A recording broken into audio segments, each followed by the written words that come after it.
আসসালামু আলাইকুম প্রিয় ভিউয়ার্স বা ভাই বন্ধু যারাই আমার চ্যানেলকে দেখেন নিয়মিত তাদের জন্য আজকে পেঁয়াজের ক্ষেতের ভিডিও তৈরি করার জন্য চকে আসলাম।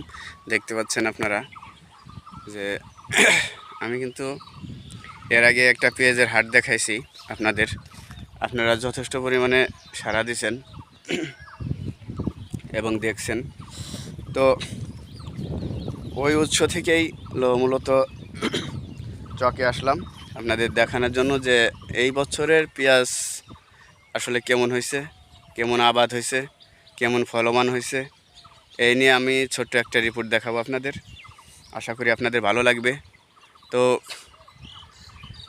পেঁয়াজের কথা বলতে গেলে বর্তমান আমাদের সালথা থানা, নগরকান্দা থানা, এই দুই থানার মধ্যে, ফরিদপুর জেলার মধ্যে এবং কি বাংলাদেশের মধ্যেও বলতে পারেন, অনেকেই জানেন যে সালথা নগরকান্দা আমরা পেঁয়াজের রাজধানী বললে ভুল হবে না। পেঁয়াজের রাজধানী হিসেবেই চেনে যে সালথা নগরকান্দা। পেঁয়াজের যথেষ্ট পরিমাণে আবাদ হয়, তার কিছু ফুটেজ আপনাদের সাথে শেয়ার করব। দেখতে পাচ্ছেন চকের চক পেঁয়াজ। তবে আপনাদেরকে ভালোভাবেই দেখানোর চেষ্টা করব যে আসলে সত্য কি মিথ্যা। তো আমার সাথে থাকুন, দেখতে থাকুন। প্রিয় দেশবাসী, দেখেন যে আসলে পেঁয়াজের আবাদ বলতে আমাদের এখানে কীরকম হয় বা বোঝায়। এই যে একটা চক দেখতে পাচ্ছেন, এই চকটা নগরকান্দা থানা অধীনে বাউতিপাড়া, ফুলসুতি ইউনিয়নের বাউতিপাড়া গ্রামের একটি চক, যেটা আপনারা দেখতে পাচ্ছেন।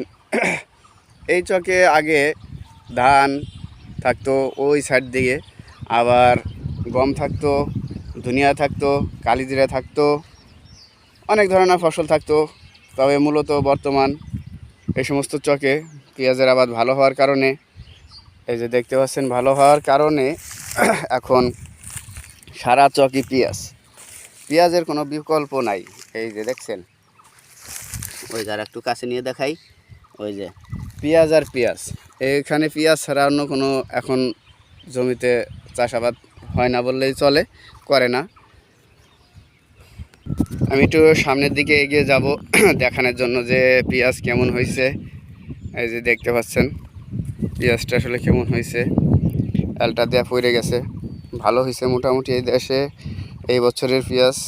মূলত এই যে কর্নারে দেখা একটু, এই যে এখানে যে সেচ দেওয়ার কারণে যে কিছু পেঁয়াজের গোড়া দেখা যেতেছে, এই যে দেখতে পাচ্ছেন। হ্যাঁ,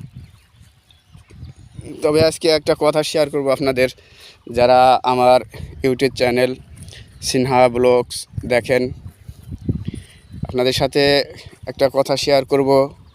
সেটা হলো আজ এই যে চকের ভিডিওগুলো দেখাইতেছি, এই ভিডিওর মাধ্যমে জানাই দিতে চাই আমি আর জন্য সবাই দোয়া করবেন। আমি সৌদি আরবে যাব ইনশাল্লাহ, আপনাদের জন্য আরও ভালো ভালো ভিডিও তৈরি করার চিন্তা ভাবনা আমার আছে। সৌদি আরব গিয়ে দেখাবো যে ওই দেশে কোন পর্যায়ে লেবার চায়, কেমন কাজের দক্ষতা হলে ভালো ইনকাম করা যায়, এই ধরনের কিছু ভিডিও তৈরি করব যা দেশবাসীর জন্য উপকারে আসবে ইনশাল্লাহ। এবং দেখাতে চেষ্টা করব যে কী কাজের দক্ষতা থাকলে একটা শ্রমিক ভালো ডিমান্ড পায়। এই তো বেশি কথা বাড়াবো না, ওই দেশে যাওয়ার পরে আপনাদের দেখাবো। আর এই দেশে পেঁয়াজ যথেষ্ট পরিমাণে পেঁয়াজ আবাদ হয়েছে এই বছরে 2025-এ।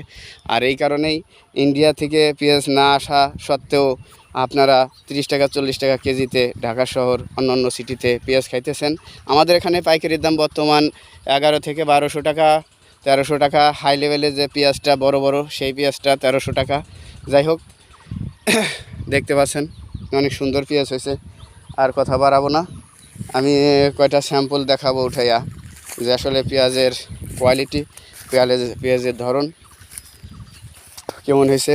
তবে আমার এই চ্যানেলের সাথে থাকলে আপনারা দেখতে পাবেন আমি সৌদি আরবে যাচ্ছি, ওখানে কি কাজ করা যায়, কি কাজ করলে ভালো হয়, কেমনে কি করলে কি হয়, এগুলো একটু যেটা আপনাদের সাথে শেয়ার করব, দেখাবো।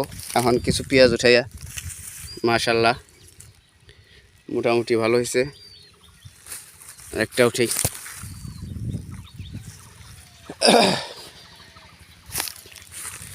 একটা উঠেই যাই হোক, পেঁয়াজ উঠাবো না, পেঁয়াজের উঠানের এখনও বয়স হয় নাই, আরও কিছুদিন থাকবে খেতে। আজ এই পর্যন্তই। ভালো থাকবেন, সুস্থ থাকবেন, আমার জন্য দোয়া করবেন, আমার জন্য এই যাওয়ার যাত্রাটা শুভ হয়। সবাই আমার জন্য দোয়া করবেন। আল্লাহ হাফেজ।